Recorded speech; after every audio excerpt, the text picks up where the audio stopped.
So,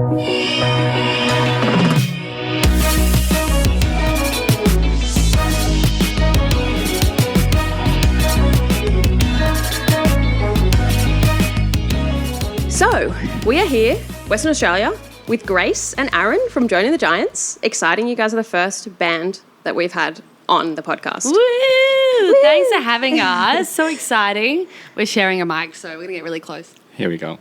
It's the closest we've ever been. The closest we've ever... Thank you so much. It's really nice to be the first band on, and we love Listen Up so much.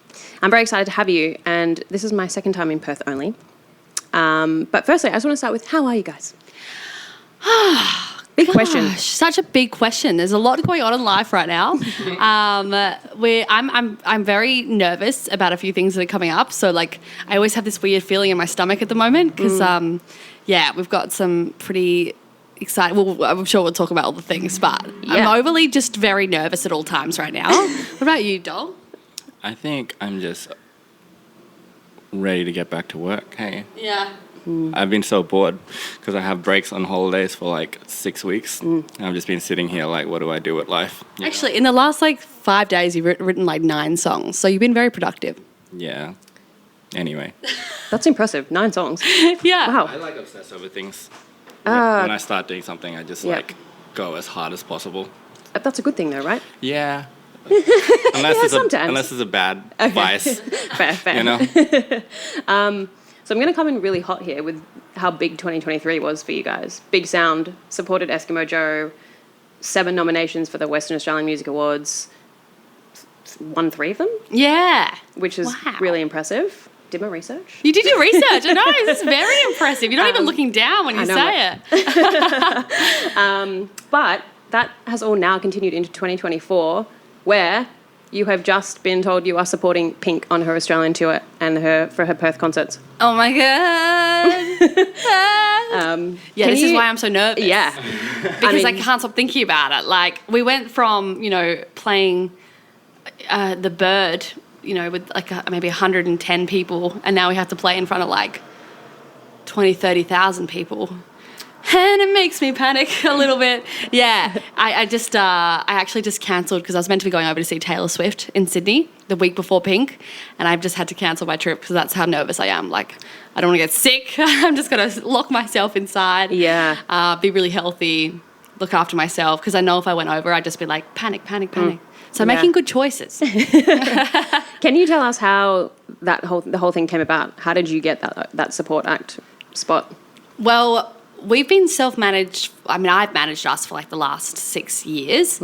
And last year before Big Sound, we were talking to this amazing woman who's been in the music industry for years, but then she left for a while and was keen to kind of get back into it. And my auntie actually sent her our music and, she really loved it. And she kind of started reaching out to, we started talking, and she was really inspiring. And then we met her over in Melbourne, and she straight away got us an amazing booking agent. And we were this woman is incredible. And then she started managing us. And next thing you know, she's just sending our stuff to Pink's manager, just continually. And at first, he did actually get back to her and be look, we don't have an opener for any of the shows. It's probably not going to happen. Thanks for sending it through.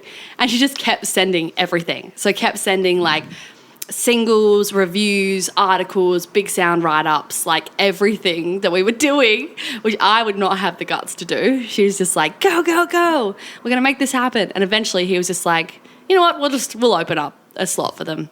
So that is what constant... Persistence can do. It is inspiring because I don't think I could do it. Yeah, that's a good manager right there. I feel don't let go of that manager. No, forever. Yeah, she's amazing. So now she's coming over for Pink, and she's very like me. We're very similar, and she loves pink. Is in the colour as well. So it's meant to be. I was telling you before, but the first episode... Was I telling you before? I can't remember. Anyway, the first episode of the podcast, I talked about my first concert experience, and my first concert was Pink. And then I was my first concert was Pink, and then Ali was you've got to interview Grace because Joan and The Giants are opening for Pink. And I was this is meant to be. They're meant to be the first band because, Pink was my first concert. My sister was obsessed with Pink. And then obviously I was well, yeah. And went to her I'm Not Dead first, in Sydney, and it was the best thing. Amazing. That's so cool. Realize how many songs of hers that you know and that you love. There's so many that you grew up with. Like that whole Funhouse record, I listened to that on repeat when I was a kid for some reason. She's amazing. Banger. And she's so like... And now like... we might have to edit that out, copyright. But now like we teach kids and stuff and they play Pink songs, and for the last 6 months we've had to hide the secret. So I've been like... I can't tell you that we're learning a song of someone that I'm going to go and play a stadium with. It's been so hard to keep a secret because we've actually known for a little while. Since like September.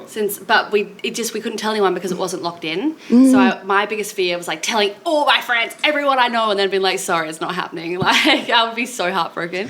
So the secret, I'm not very good with like, I'm pretty much an open book. I'm good at keeping other people's secrets, but not like my own because I get too excited about things or like I feel like I need to tell my friends.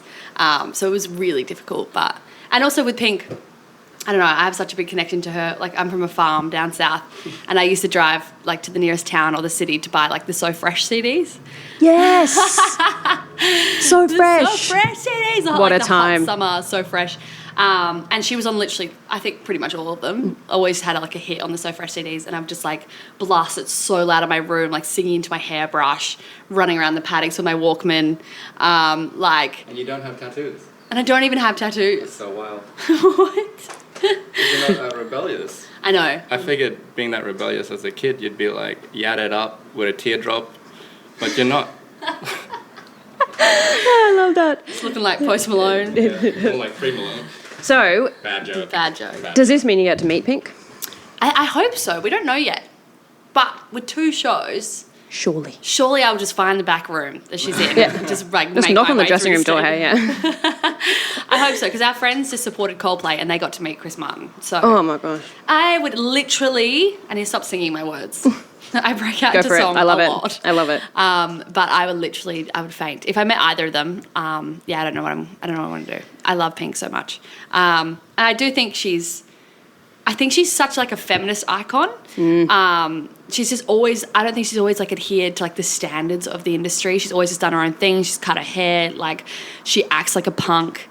And I think that that's just the sickest thing, like to look up to a woman like that. Like she's never just been like, I need to sexualize myself like all the time. Like, and yes, she is like, she's kind of found the balance of like, you know, being that like punk hot chick, but doing it in her own way. And being a great mom, like takes the kids on the road. Yeah. It's crazy. The kids will be there, I think. Like, I think she brings her children everywhere.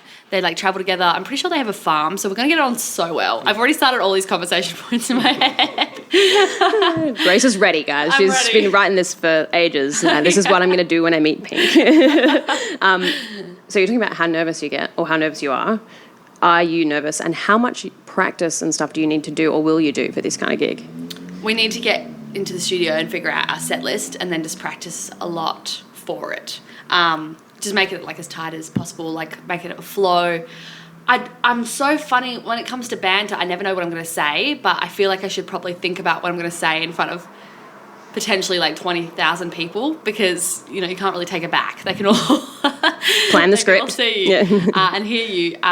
So I might have to do like quite a bit of prep and thinking. I mean, we haven't actually figured out our set list yet, so we really need to do that. Yeah, we still got a month. I feel like we're all like, oh, it's probably going to be like just a normal gig. It's fine. Let's chill out. But then it's not. It's definitely not a normal gig. And you like, I wake up and I'm like, oh, I gotta play a stadium. How do we even play a stadium show? Yeah. Are we like big enough? Do we sound big enough? You know what I mean? You're going to sound Wow. great. I'm so excited. Like, we were listening to your stuff all the way here. Just, Aww. it's such a vibe. Okay. So I wish I could come watch. Oh, mean- come back. You should have come in March. Yeah. She Darn sold it. out. Oh, has it? I think so, yeah. Comp tickets? Yeah. Far out. Con tickets. It's sold out, Do apparently. you have comp tickets? Yeah, I'm pretty sure. Was because I was having a look. I was like seeing how many, because you're doing 2 shows. Yeah. So fun. Oh my God. But my next question is, do you have a pre-show ritual? Sorry, my cat is being very naughty. My pre-show ritual is, I guess every show just having a laugh, having a laugh with the boys, just being really comfortable. I think like just talking to people and not getting too in my head. And then I jump up and down a lot, and I start like just trying to get like a bigness. So I'll just like start kind of dancing and jumping and spinning around and kind of getting into the moment. And then I'll do some like vocal warm-ups, drink a lot of tea. Yes, for the vocal cords. And then we all put our hands in and we go like 1, 2, 3, woof. Yeah, woof. Yeah. Don't ask. Okay, I was like, can we talk about this? Definitely not for the podcast. Not for the podcast. We're going to leave that there with woof. Yeah. All right. Okay, we talk about Joan and the Giants a bit. I'm going to talk about Grace and Aaron now. Can you describe each other in 3 words? Grace in 3 words. Kind. Weird. Yeah, true. Funnest. Funnest. Funnest, is that even a word? It is now. We've made it a word. You heard it here first. English language. All words are made up. So, Yeah. you know, True I just that. made that one up. Yeah. Shakespeare made up a lot of I've words. definitely heard funnest before. Yeah. Funnest. Whether it's It's like the funnest. I just needed one I word. approve, yeah. I couldn't say most fun. You Yeah, know, that's true. 2 words. Yeah, that's true. He'd already used If I 2. hyphened it, it would be fine. Funnest. Like your last name. Funnest, weird, kind. I reckon they're pretty good. I love it. Grace's turn. She's going to describe Aaron. Tall, 3 words. handsome. You heard it first from Aaron. Okay, I'm going to say comedian. One, he thinks he's a comedian, but he's really funny. That's like 7 words, right? Oh, sorry. Comedian. Cheeky. And I'll say kind, because you're fiercely kind when you want to be. But kind by choice. Yeah. I love doing that kind of thing, especially because you guys have been, you're in the band together. And how long have Joan and the Giants been together? Well, it's Joan and the Giants have been together since 2019, but we've been playing music together a long time before that. We actually had a different name, which we don't talk about because it's really embarrassing. And then we changed the name and did like a full rebrand to Joan and the Giants. So we've technically been going longer than 2019, but that's when we started this. And all the same members still Yeah. all together? Yeah. Because there's 4 of you, right? Yeah, we're like a little family. We can't escape each other. Yeah. I'm going to circle back a little bit. This is a question for Grace, not Joan and the Giants, but how did you get into music? Why music? What?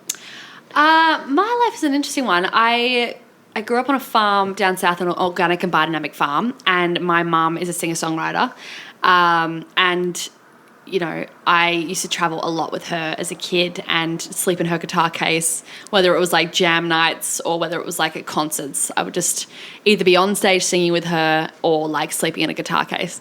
So I was on the road quite a bit, and just my parents always had people over at the farm singing music and sharing music, and it was just such like a staple in my life. Like music was just always there, whether it was playing in the background or someone was actually playing a guitar. And I grew up with my sister and my mum and my brother. We all did harmonies together and had like a little family, except my dad, he tried.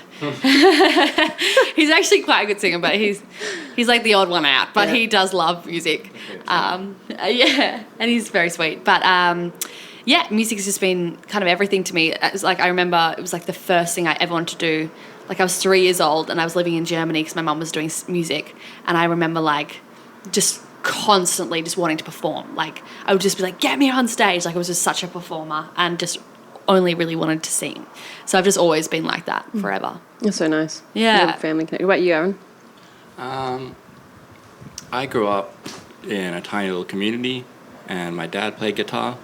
So I grew up watching him play guitar all the time, and I used to fall asleep watching Slim Dusty, like VCR tapes with my granddad. So music's been a part of my life pretty much my whole life. Yeah. And at high school, I started writing songs. Started playing guitar when I was 11. Went to high school, started writing songs, but like was really a jock. I wasn't a mean jock. I didn't push anyone into a locker, but A nice job. yeah, I was really focused on sports. I never thought music would do anything, and then sport fizzled out. And I met Grace when I was at college, and then we just started writing songs together.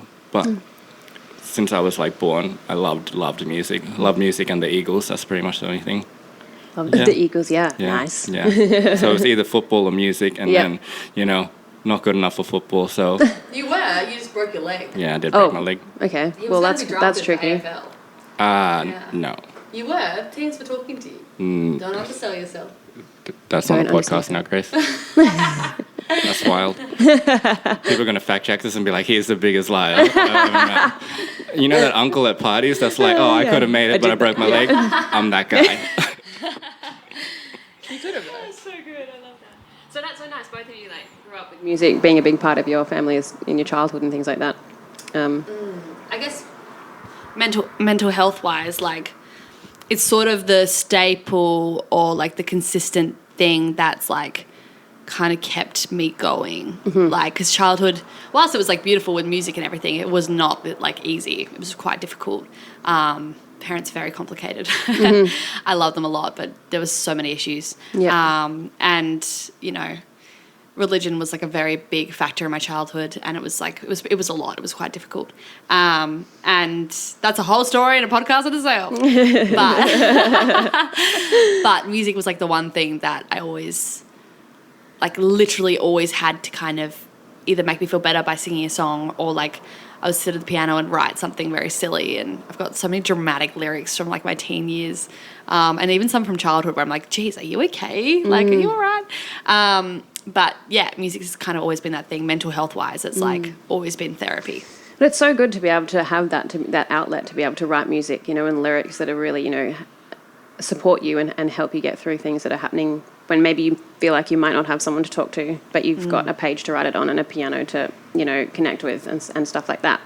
Do you have any songs that kind of remind you of stuff you were going through when you were a kid?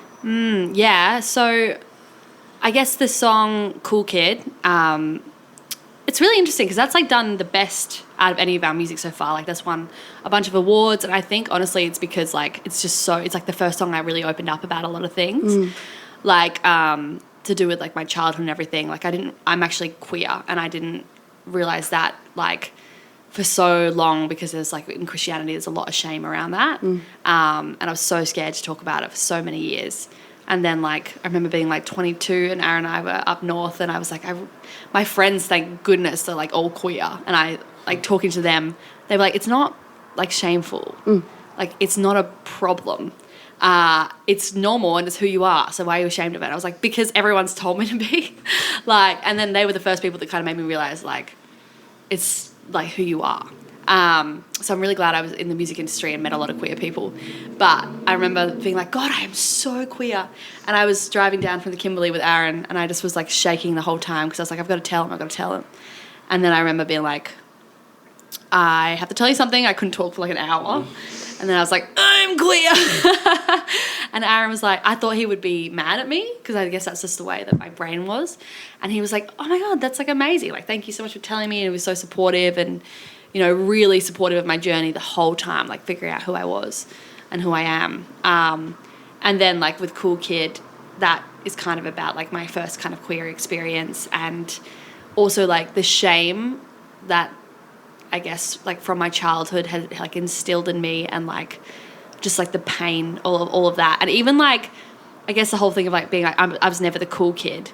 It's kind of surrounded by like one, like bullying, being an outsider, but then also like, you know, with the whole queer side of things, like feeling so trapped, like you can't even be cool with your own family, you know what I mean? Like there's no way you really feel like you fit in. So that's kind of what that song was all about. And yeah, I think that's why it's resonated so much, because it's just really honest. But then in all of our other songs, there's like so much depth and kind of writing about trauma and healing. And every time we play them live, like sometimes I'm in a deeply emotional place and I just can't help but like cry on stage because they always bring something up. But other times I'm like, I've moved on from this. We're having a good day. Yeah, we're having a good day today.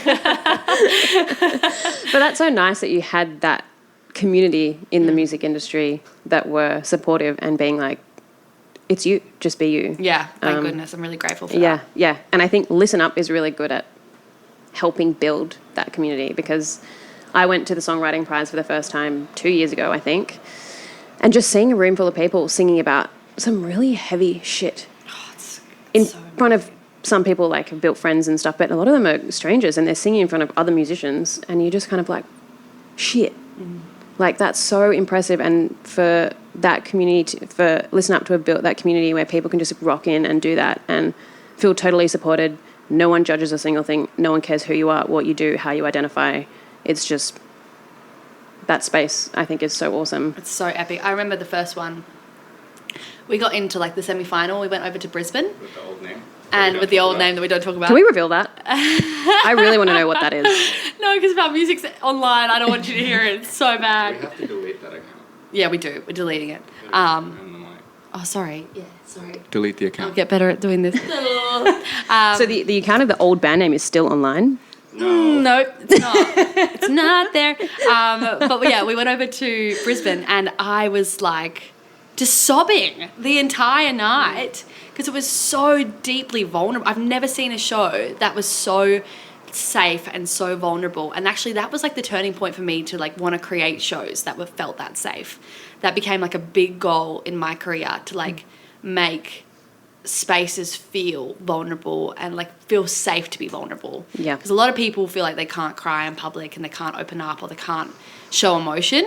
But that's like a big thing of ours in our shows where like we like want people to feel safe enough like to be able to cry. We want to make you cry. That's pretty much what Grace is saying. Yep. Yeah. Come to a Joan show if you feel like you need a good cry. You've had a hard week, come to a Joan and The Giants show. We'll make you cry. It's interesting though because I feel like we're going into a slightly different phase because there was like a few years where our songs were very deeply emotional and all about mental health and you know, I wrote a song called Just For You that was for one of my best friends that lost her brother to suicide.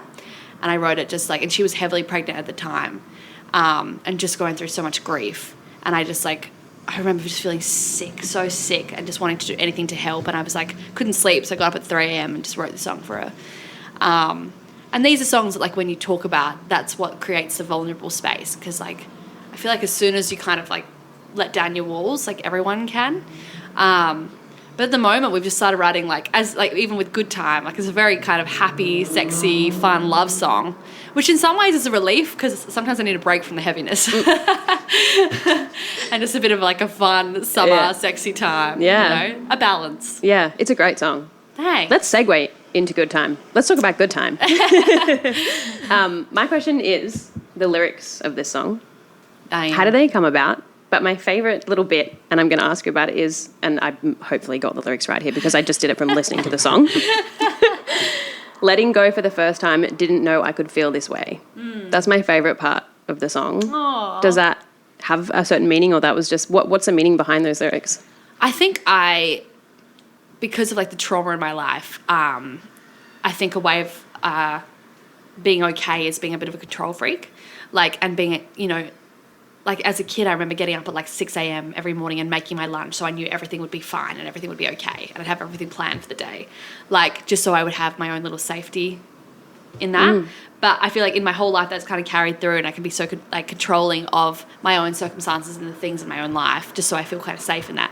But this song is really like honestly about like letting go and like just letting somebody kind of come in and like just be present, you know, just be present with that person and let go of kind of your own baggage and your own thoughts and your own control. So that's just really all about letting go with someone. I feel like you can feel that in that song. It's just like the energy of the song with those lyrics is just like, I wanted to like get in a car and be like, yeah, you know, like hand out the window, like. Yeah, it's such a driving yeah, song. it's so good. It's really fun. Yeah, I love it. Oh, thank you. Do you have anything to say about Yeah, that sexy song? I don't know. It kind of came about as a jam. We jammed for like 10 minutes and the whole song was there pretty much. So it's a very... It was very fast. I don't know. It was a very like, this is definitely how we feel in this moment kind of process. So it's very, I don't know what, real, honest? Present. Yes. It's very present and not super controlling. We actually have to let go of control to write the song because we're normally like, Fitting. do a demo, let's do this, but we just got in a room and jammed it and then that's what came out. So So true. It actually really matched the whole vibe of the song. yeah. That's Yeah. cool. I mean- I was about to ask, like, what is your writing process? Like, do you guys all write together? Do you kind of write lyrics and bring it to the band? Like, what's your process when you're writing songs? Lately, Thank you. Lately, we've been in a room jamming together just to get a general song idea. So we're really good at just like because we've played together so long, we're really good at knowing where each other's going to go with the song and stuff like that. Like me and Riley really connect because we've played together so long. So if there's a bridge coming up, a slow bridge, we do it. So we've just been in a room, all four of us, jammed out like 5 songs the other day. That's what I've been recording. And I don't know, other times me and Grace will sit with an acoustic, or she'll just sit on a piano and write a song. It's all very different depending on where we are in life. But I usually just sit up and do the demos and then send it to Dylan, and Dylan says, nah, not good enough, let's change a bunch of things. And then we record it, yeah. So it can either be long stints of not songwriting, or like bursts of like 6 songs in a little bit. That's like, I guess that's sort of the hard part with me. Like I can't really, I struggle to force songs. Like if I'm writing and I'm not getting anywhere with it, like I just feel like it's not going to come. But then there's other times when I'll just sit down and it'll be written in like 10 minutes. One of our songs, Sleep Alone, took like 3 years to write.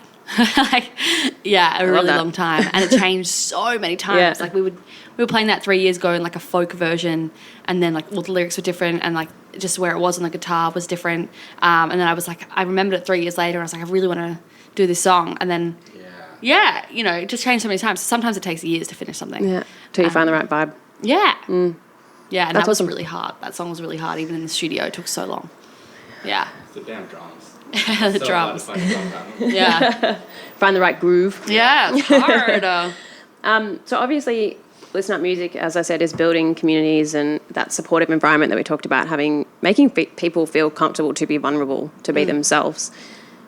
And obviously, I'm not a professional in any way, neither is anyone who's involved in this podcast episode today, but I just want to know if there's any advice or like a little something that you would say to people who are in the industry that can help them in any kind of way, or something that you've experienced that has helped you be part of the Aussie music industry, because it's not that easy. It's really not easy. I think the biggest thing for me, like the turning point, was when I first started. For the first like 3 or 4 years, I felt like a major outsider, and I found it really cliquey and really exclusive. And I was honestly like, I probably couldn't have kept going for much longer, because I just couldn't find any people that I really connected with or kind of wanted to even know me. Especially when you're starting out and you're trying to find your sound and people don't think that you're good. Like they'll just put you in a box of being like, oh, they're not very good, like ill. And I felt very judged at the start. And then I kind of like just found these amazing women that like I went to their gigs and I kind of talked to them, and they all felt the same way. They felt like they just didn't really understand the industry, like they weren't really making friends. They felt like outsiders, and I kind of just like brought us all together, and now we're just like the bestest friends. Like, and I have found such an incredible community of women. And then now like all of like, you know, our bands are like all best friends, and we create like a really wonderful community in that. And I think if you have a community, like even if it's hard right now, like find a community. You know, it might take some time, but like when you have some people that you can actually relate to, because a lot of people who don't do music have no idea what you're doing. And like you need people in your life that you can be like, what do I do about this single? Like it's not taking off. No one's listening to it on Spotify, blah, blah, blah, blah. Like how do I, you know, do PR? What am I doing with my life? You need people that you can talk to about that stuff. Because it's especially if you're a solo artist, like it's lonely out there. And a lot of the time it's quite isolating. So I think a community is really important. It's just putting yourself out there if you can. And if not, then like, I don't know, I think, what do you think if not? If you can't find a community, what's your advice? I think there's people out there for everyone, to be honest. Like, you'll definitely find like-minded people. Don't stop looking. Yeah. Legit. And songwriting, just write your feelings. That's what I would say. If you're in the music industry, be honest about it. If you're having a really bad time, just like say it, because someone out there will connect. Yeah, I find the songs that I connect most with are probably the ones that like, oh, I can relate because I went through the same thing, or I feel this way right now, you know? Yep. Yeah. And I also think therapy is really great.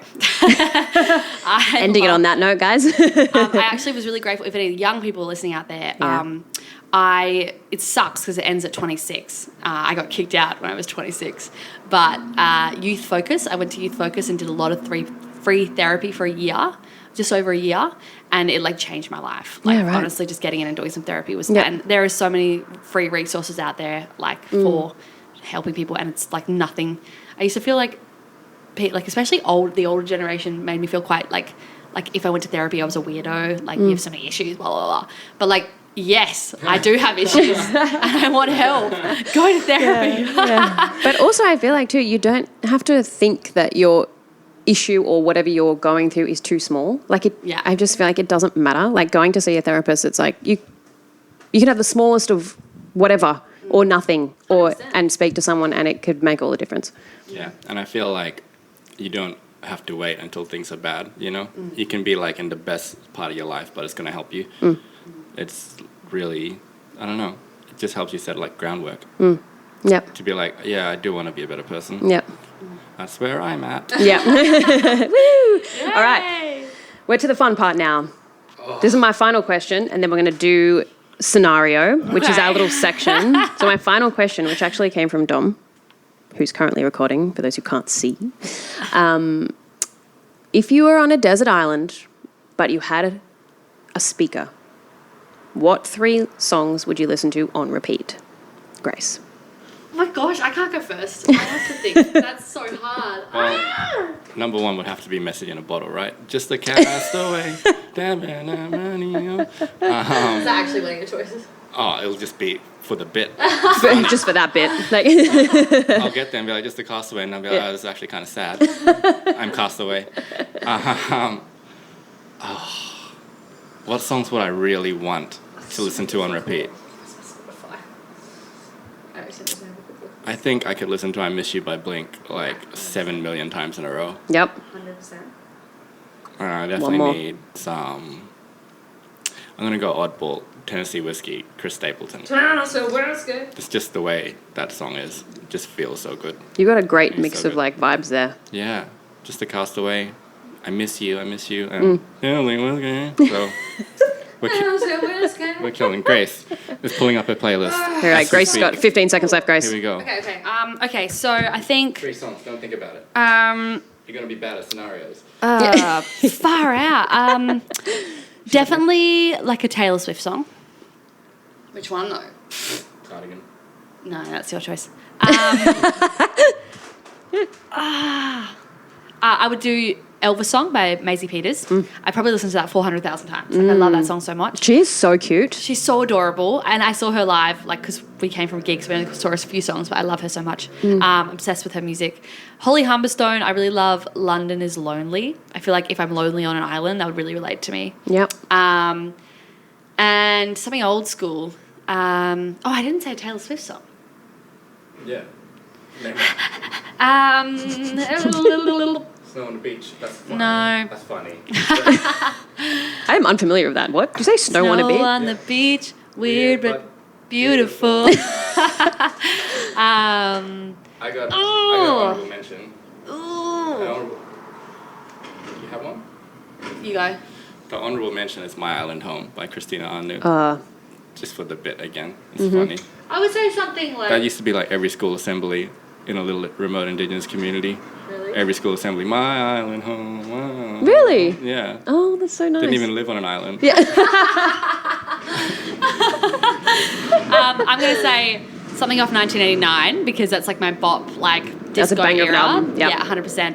I need 2 albums from Taylor Swift. It would be 1989 and Folklore, but that's a whole different question. But the song from 1989 that I would probably choose is far out, man. Welcome to New York.